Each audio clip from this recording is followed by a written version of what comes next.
Welcome back to the Efficient Engineer channel, everyone. In this video, we're going to talk about Young's modulus, one of the three main elastic constants, along with shear modulus and bulk modulus, which are used to describe how a material deforms under loading.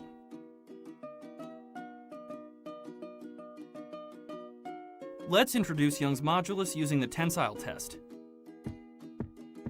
The tensile test is a very common mechanical test, which takes a test piece and stretches it along its length.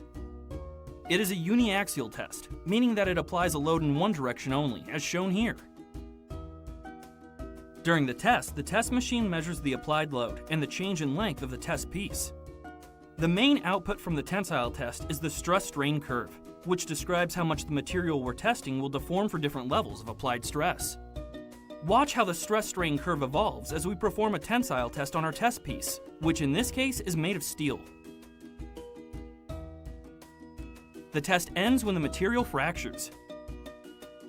We can observe that the stress-strain curve is split into two regions, the elastic region, where the curve is linear, and the plastic region. If the applied stress is low and we remain in the elastic region, the original dimensions of the component will be completely recovered when the applied load is removed. For larger stresses that take us into the plastic region, permanent plastic deformation will remain after the applied load is removed. In the elastic region, the stress-strain curve is a straight line for most materials. This means the strain is proportional to the applied stress. Hooke's law gives us the relationship between stress and strain in this linear elastic region. The ratio between stress and strain is Young's modulus, also called the modulus of elasticity, which we denote with the letter E. It has the same units as stress, so PSI in US customary units and pascals in SI units. We can also measure Young's modulus as the gradient of the slope in the elastic region. Young's modulus is essentially a measure of how stiff a material is. The higher the Young's modulus, the stiffer a material, and so the smaller the elastic deformations will be for a given applied load. If we perform tensile tests for a few different materials, we will notice that the slope of the stress-strain curve is different for each of them. Different materials can have vastly different values for Young's modulus. For anisotropic materials like wood or composites such as carbon fiber, the value of Young's modulus will depend on the direction in which the load is applied.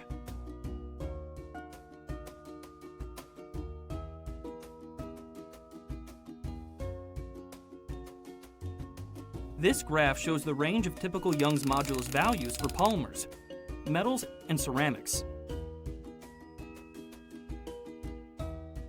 In general, ceramics have higher values of Young's modulus, metals have slightly lower values, and polymers have much lower values.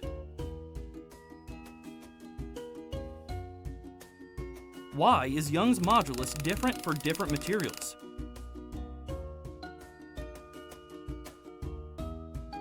Understanding what is happening at the atomic level can give us a better understanding of Young's modulus.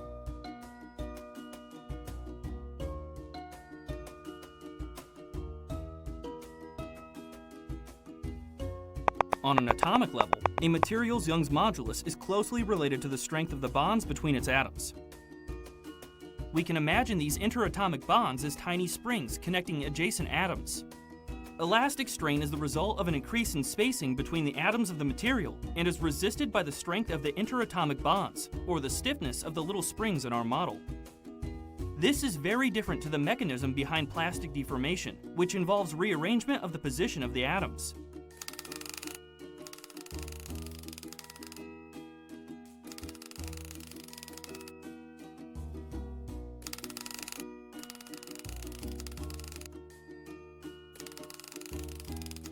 This is why elastic deformations are reversed when the load is removed, but plastic deformations are not.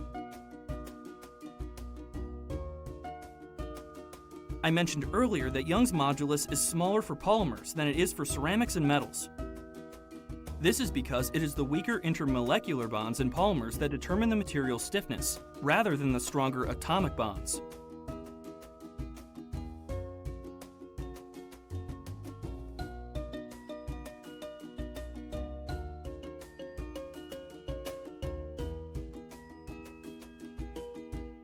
Looking at things on the atomic level can also help explain why differences in Young's modulus for alloyed metals tend to be small. Let's take the example of carbon steel. Mild steel and high carbon steel have quite different mechanical properties. Their yield strengths, for example, are very different. And yet they have very similar Young's modulus values, which at first glance might seem surprising. We can explain it using our interatomic bonds model. Mild steel has a carbon content of up to 0.25%, and high carbon steels can have a carbon content of up to 0.95%. Adding such a small number of additional carbon atoms to the existing iron atoms isn't enough to significantly affect the overall resistance to increasing the spacing between atoms. And so the Young's modulus is very similar for mild steel and for high carbon steel, despite some of their other mechanical properties being very different. Why is Young's modulus important? Young's modulus is a crucially important material property when it comes to engineering.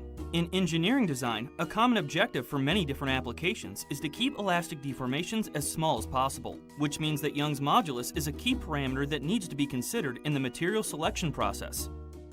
Take the example of a bridge.